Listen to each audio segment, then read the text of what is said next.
Hyderabad Meerpet PS పరిధిలో కలకలం సృష్టించిన దొంగతనం కేసులో ట్విస్ట్ చోటు చేసుకుంది. దొంగతనం జరిగినట్టు వస్తున్న వార్తల్లో నిజం లేదని సిఐ శంకర్ తెలిపారు. విశ్వకర్మ జ్యువెలరీ యాజమాని సత్యనారాయణ ఈ విషయాన్ని స్పష్టం చేసినట్లుగా తెలిపారు. అయితే 8 నెలల క్రితం సరిత అనే మహిళ గోల్డ్ చేయించుకుని 30,000 రూపాయలను సత్యనారాయణ దగ్గర అప్పు తీసుకున్నారు. ఎంతకు డబ్బు తిరిగి ఇవ్వకపోవడంతో ఇంటికి వెళ్లి అడిగారు. ఇది గమనించిన సరిత బంధువు హరీష్ షాప్ వద్దకు వెళ్లి సత్యనారాయణతో గొడవ పడ్డారు. ఇద్దరి మధ్య గొడవ చూసిన బయట వ్యక్తులు హరీష్ దొంగతనం చేశాడని అనుకుని దాడి చేశారని సత్యనారాయణ చెప్పారు.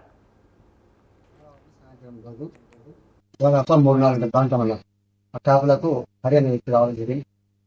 మా యొక్క అంటే కస్టమర్ అన్న మాకు తెలిసే కస్టమర్ నా షాప్ విషయంలో విషయం మాట్లాడుతుండగా చిన్నపాటు మాట పొరపాటు చేయడం మాట్లాడడం జరిగింది. ఆ లోపల దారుణంగా వాళ్ళు కొంతమంది నా దగ్గరికి రావడం జరిగింది. వాళ్ళు మా కుట్రలను చూసి ఏమైందో దొంగతనం జరిగింది, బంగారు షాప్ కదా దొంగతనం జరిగింది మనకు ఆలోచన చూస్తున్నాం. వాళ్ళు దొంగ అని క్రియేట్ చేయడం జరిగింది. దాంతో అతను కాదు మాకు వచ్చే కస్టమర్, కాకపోతే మీడియాలో తీసుకెట్టారు. మీడియా వాళ్ళు మనకు దొరకకుండా అటువంటి ఉంటే అటువంటిది ఏమి లేదు. అందుకొరకే ఎవరైనా వ్యక్తి పొందేది కాదు. ఇక మా కస్టమర్, కాకపోతే ఆయన మీద ఉంటే మీడియా వాళ్ళు ఏమైనా పెట్టి ఉంటే దయచేసి తొలగించగలరు. ఆ రోజు నేను ఓన్లీ అడగనీకి వచ్చిన, దొంగతనానికి రాలేదు. అడగనీకి వస్తే నేను ఉండి గల్లగల్ల జరగడం జరిగింది.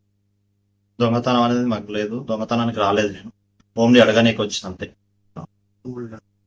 మంగళవారం సాయంత్రం రోజు వాళ్ళ అప్ప 3-4 ప్రాంతంలో ఆ షాపులకు హరి అనే వ్యక్తి రావడం జరిగింది. మా యొక్క